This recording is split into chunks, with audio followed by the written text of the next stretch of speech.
today's event is Demystified, brought to you by Trade Events, and I'm your host, Anka. On today's episode, we will cover all things marketing for trade shows with an event professional passionate about marketing who has worked in marketing for 30 years with over 25 years of planning, exhibiting, and attending trade shows. And as an independent marketing consultant, he's also worked with over 35 companies, helping them improve the effectiveness of their marketing messages and materials, leading to increased results. His name is Jim Cermak. He's also the host of the Tradeshow University. And according to his own words, he loves trade shows and he gets a little overly excited about them and talking about them. He wants companies to stop settling for average or below average results. He wants companies to win and get excited about trade shows again. And in his spare times, he loves to write. Apparently, he has authored and co-authored 3 different books. And I find Jim fascinating and I can't wait to have a conversation with him. So without further ado, let's welcome Jim in.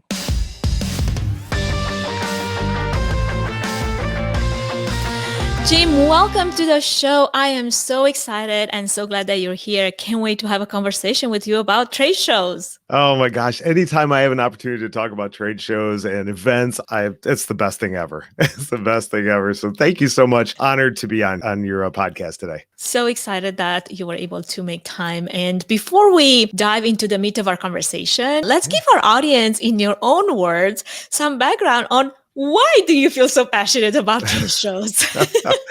Oh my gosh, just a long history with them. But I remember it started off on the right foot because the very first trade show I ever went to was the Philadelphia Candy Show. And so I was immersed in candy for an entire day. And that was the secret right there. Yeah.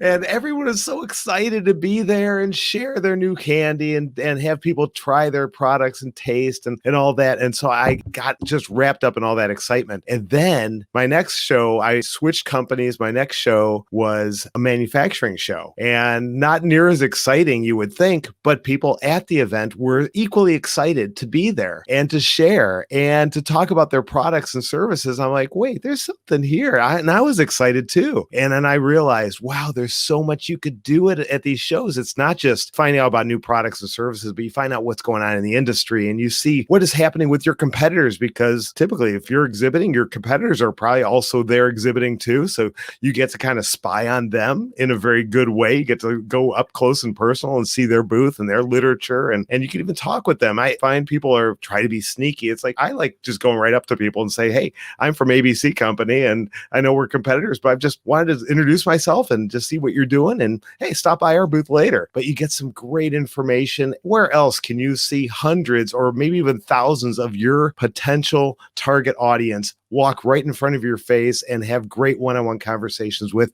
It just doesn't happen every day. So that's why I get excited about trade shows. I love it. Well, since the pandemic, most, if not all, trade shows have been canceled or pivoted to a virtual. And one of the biggest challenges that brands have had is to find ways to engage with potential clients and potential customers during those virtual events and virtual conferences and trade shows and webinars. So the biggest question truly is, what is the future of trade shows moving past this pandemic? Wow, it's a great question. Great question. And we're seeing a lot of activity right now as things are opening up as we speak right now. A lot of states are opening up. A lot of event centers are starting to open back up. And you're seeing, especially in the second half of 2021, companies and associations starting to, I don't want to say take a risk, but they're starting to book those live events again. And there's still, who knows what's going to happen. Are they going to be well attended? Are they going to be a total ghost town? We really don't know, but all the leading indicators say that they're going to be very well attended. So there seems to be a very high pent up demand, but for attendees to actually come back. So it's a lot of excitement there, but we know that the virtual aspects are not going away because there's a lot of associations and show producers that had tremendous success using virtual platforms, using hybrid platforms as they kind of put their toe in the water. And maybe they had 1,000 people attend, just to pick a number out of the sky, maybe they had 1,000 people attended their regular live events, and they put on a virtual event and got 2,000 people. And all of a sudden they're going, wait a minute, our audience doubled just like that. Well, you gave people a low barrier of entry. They didn't have to travel. They didn't have all the costs of hotels and airline tickets and all that. And they could just stay in their safe environment and log in, interact, and go to the keynote speeches and see exhibitors and all the wonderful things that we do at events. So I think that they're now seeing, well, I don't want to lose that extra 1,000 people that I doubled my audience. I don't want to lose that. So how do I do that? And I think the answer is in the hybrid event. And that's all brand new. And it's a lot more complex than just turning out a video camera and showing people what your event looks like. There's a lot more to it. So that's where I see the future is eventually going to be, every event will probably have some sort of hybrid component to it. And we're seeing a lot of excitement towards those live events again. Absolutely. And you're right. I mean, the future, keep saying that it's hybrid, and that might look differently from an organizer's viewpoint based on their audience, based on their KPIs. However, I think it's something very important to keep in mind, especially of that reach that you just mentioned of. And you have to figure out a way to cater now to an audience that might not feel yet comfortable to join your in-person event, your in-person trade show as much as they would love to. They might not be in that place yet of safety, perceiving what's safe or not for them. So from all the experience that you've had, what does it take to put on a successful trade show?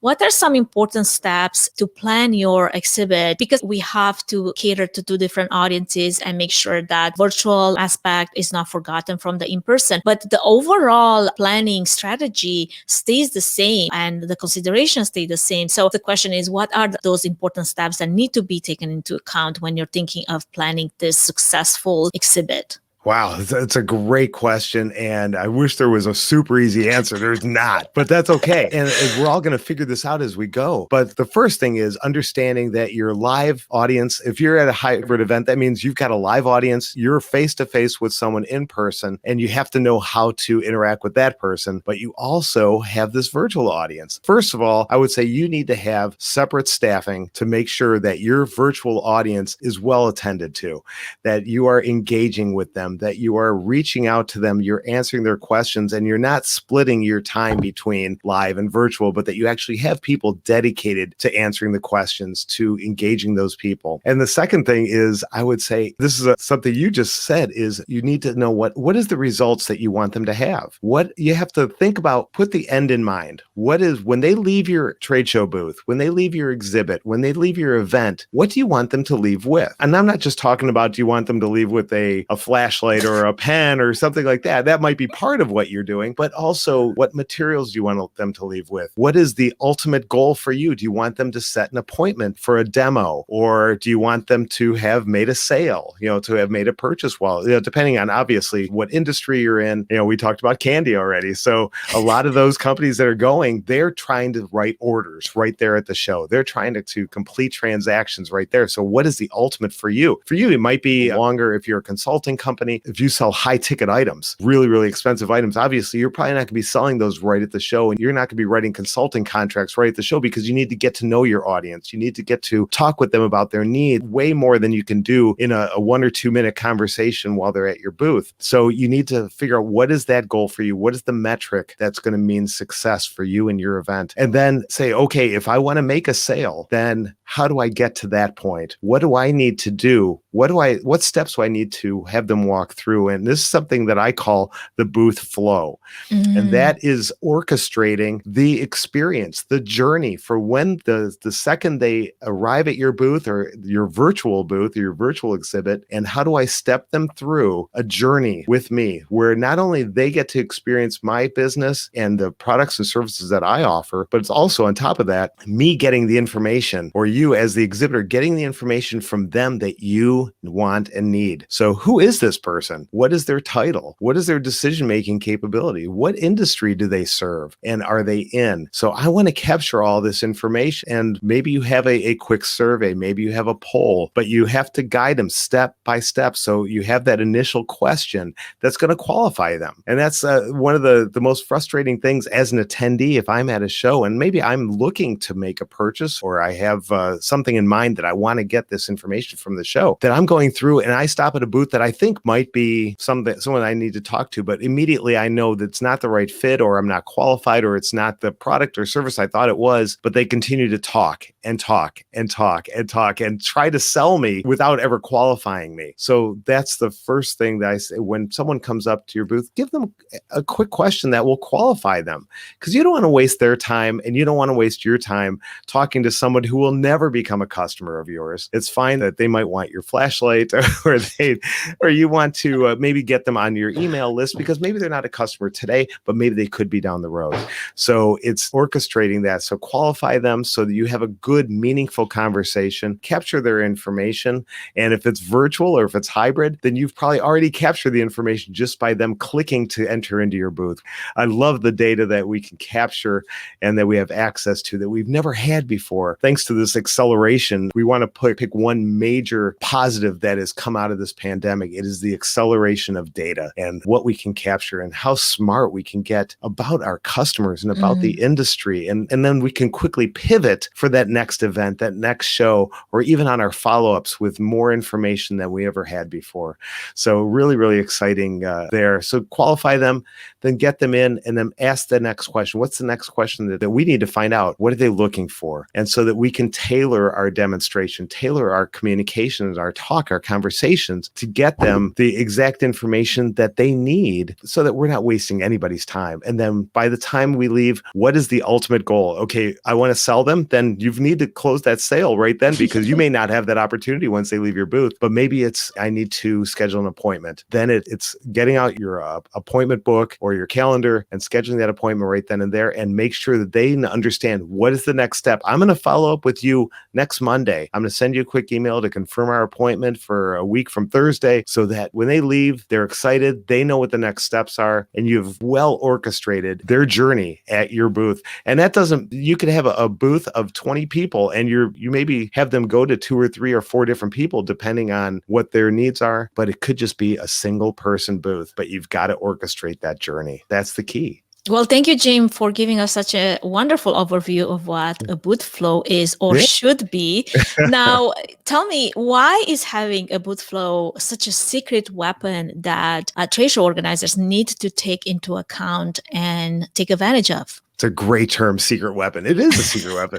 It's not so secret. And a lot of people that are listening might be thinking, yeah, that sounds like a great way to go about it. But when I'm at shows, I always take the time to walk through and just observe different booths, big booths, little booths. And the one thing I've come to see is that most companies don't have a real solid plan on working a show. I would say the vast majority wait for someone to walk up and start asking them questions. And that's not the way to have great success. So if you have a structured plan in place that says, I am going to, that next person that walks by, I'm going to ask them this question. And then I'm going to ask them this question as a follow-up. And I'm going to get them into my booth flow. I'm going to get them into the orchestrated journey. Most businesses do not have that. And so they leave money on the table. They leave opportunities on the table by not having that. That's why I call it a secret weapon, because not many people do this. And if you can do it and think in advance and plan this out, you will have better results than you have ever experienced before. I guarantee that. I guarantee it. Before we move any further, I wanted to give a quick shout out to our main sponsor, Trifan Events, which is a boutique event planning and production agency that will come alongside you, offering personalized event planning and technical support, strategic event design, production and technology management, and flawless execution for live, virtual, and hybrid events. The team at Trifan Events is passionate about planning and producing event experiences that get people involved with true moments of interaction, engagement, and co-creation, while offering white glove treatment throughout the entire planning process, enabling you to reach your event goals with the use of creativity, production tools, and event technology. To find out how Trifan Events can plan and produce your event become memorable, go to trifanevents.com.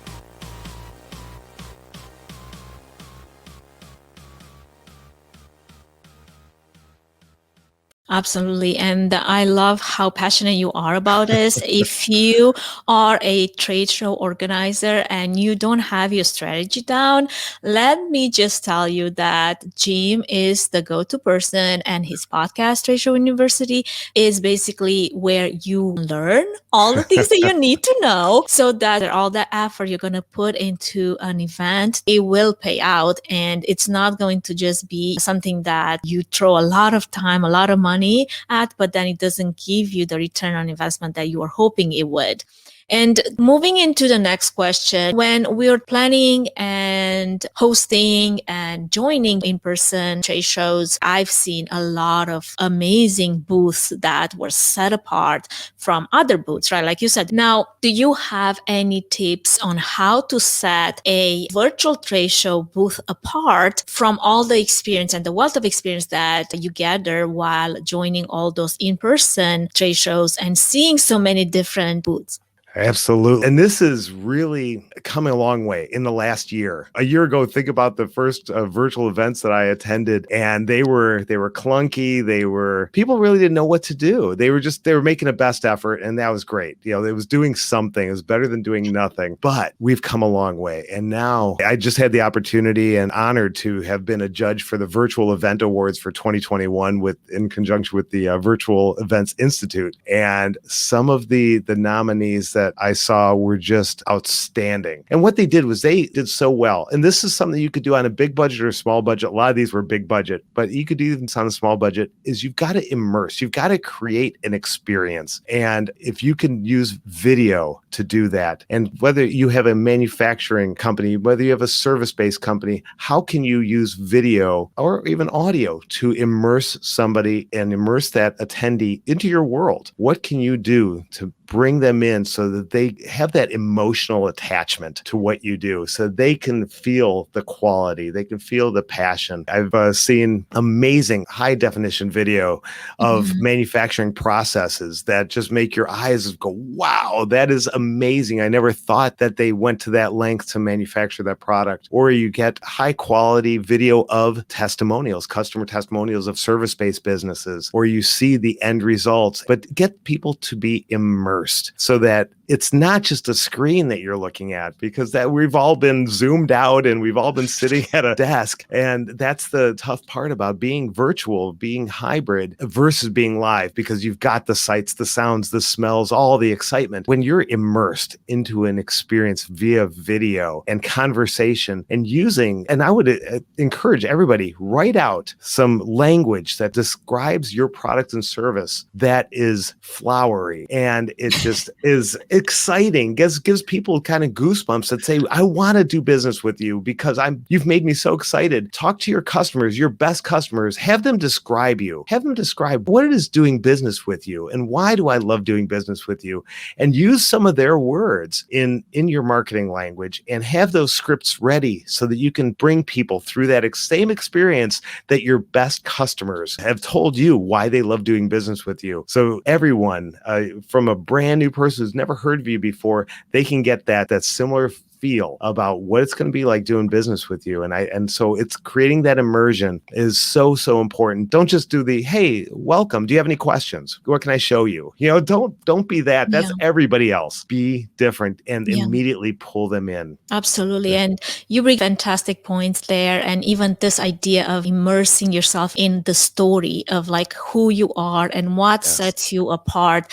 I mean, we all connect with storytelling. I was just thinking of the reason why I'm interested in shows like How Stuff Works or Explained is not because I'm interested in some random topic. I've learned so much about different things that otherwise I would never even think about that I want to learn about, just because it was explained in a storytelling type of way with video and with words that were specific to that particular topic. And I'm trying to remember what was one thing that was like just so random. I think it was something to do with some car mechanics. And I mean, that would be like the last thing on my mind that I'd be interested in. But it was so fascinating. And then by the fact that they were using this storytelling way of delivering their content, their videos, it is, Netflix, sure. It's like you expect amazing content right from Netflix. And that's why we binge watch Netflix and shows on Netflix, right? But that's the type of experience that now your audience is looking for because they're used to that. So don't bore them with your presentation, and please do not just create a PowerPoint slide of what you do. That's one sure way of possibly alienated good amount of possible leads with death by PowerPoint or whatever you thought you were doing that worked 20 years ago, and now it must still be true, right? Don't do that. Right. Oh my gosh. And the storytelling, you've hit the nail on the head. It's creating that story, immerse people into the story, get emotional about it. Especially if you're the owner of the business, you are the person who created the event. Tell them why you created the event. Why are you so passionate about it? That's why I love that opening question that you asked me about why am I so passionate about what is it? Because I told you the story about the candy show. And now that I'm thinking back, I'm like, wow, that's exactly what this is. It's creating that story of your business. Every business has a story and you are unique. And if you think that you look like the rest of your competitors, then figure out why you're different and tell that and communicate that and use video, use audio, use whatever method you can to set yourself apart from your competitors. And you will win at these events. Absolutely. 100%. So I guess one last question before we come on time here, Jim.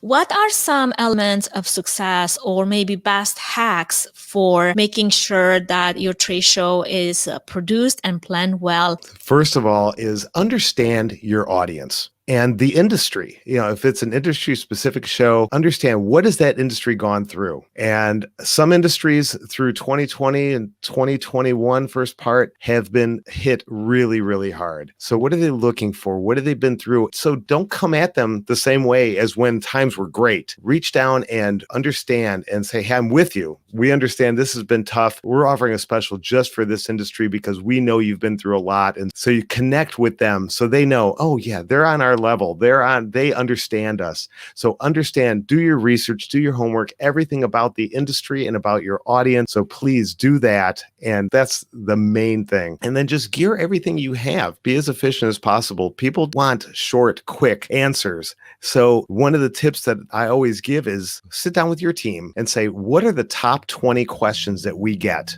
when we go to these shows? Write them out and script out the answers for every single one of those questions and make sure everyone has a list of all those and that they've memorized them so that when someone comes up and they ask a question, you have the answer right away. And so you're not going, oh, I think we need to talk to Bob over here, or, I'll get back to you on that. No, have the answer to all your questions. And then even if you get an oddball question that comes out of nowhere, you have your top 20 already that you know the answers to. So the oddball ones probably aren't too far away, can still answer those effectively. So be prepared, have scripts ready, and make sure you are there to engage. You're not there to ignore people as they walk by your booth in a live setting or just to ask those random nothing questions like, how you doing today? Or can I answer anything for you? People at these events, they don't know the right questions to ask. So you've got to be there ready to pull them in, immerse them, as we've said already, and make sure that you get them through their orchestrated journey. And you will have success. You will have success, but plan and do your homework. Be intentional about it. Couldn't agree more. And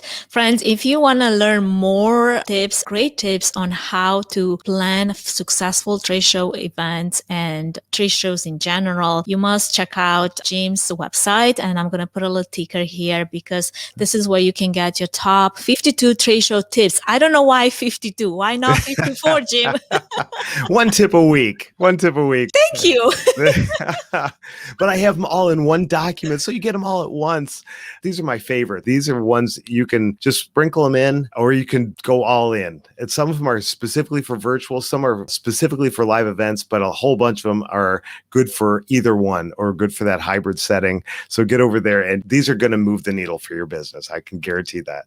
100%. And if that doesn't do it, then you must have a sit down with Jim, because probably you need some extra care and attention. And he's willing to give a 20-minute consultation fee to anyone that is ready to reach out to him. And Jim, would you please tell our audience how they can get in touch with you? Absolutely. So if you want to send me an email at jim@tradeshowu.biz, that's tradeshow, the letter U.biz, or you can hook me up on LinkedIn or on Facebook. And I just started an Instagram, so there as well. So I'll make sure that Anka has all the links to those. Or you can go to tradeshowu.biz/mastery, and that's where you can sign up for the free 20-minute discovery call, and we can bounce around some ideas, and absolutely free, no obligation. That's going to really, really significantly increase the results for your events. Well, Jim, that is fantastic. And friends, I will have those links in the show notes. So do not despair. They will come to you, so you can get in touch with Jim and get all the tips and information you need to make sure that trade show that you're planning in 2021, 2022 is going to be successful.